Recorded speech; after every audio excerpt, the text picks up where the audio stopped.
If you haven't heard of The Magicians, I sincerely recommend it. It is both a book and a TV show that was once on Syfy. The show is done now, but you can stream it elsewhere.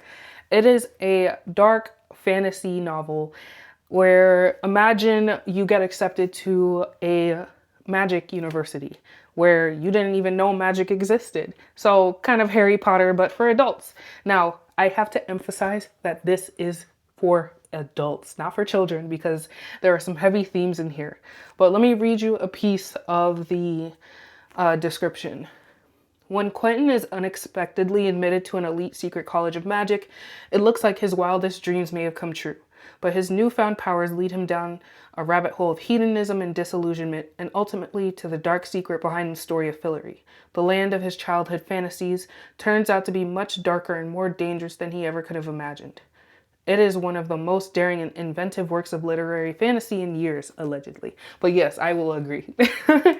A little subplot about this place called Fillory, where imagine if you've read The Lion, the Witch, and the Wardrobe, how these kids end up in another world and they're sort of fated to save it and rule it.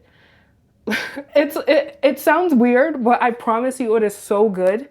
I'm glad I picked up the book. A lot of the books that I read that have a world of magic sometimes reuse the same themes as the book that inspired them.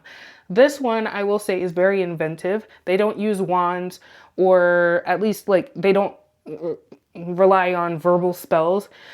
They more so rely on academia and other forms of magic. I don't want to spoil anything, but I sincerely recommend this. There are several strong characters in here.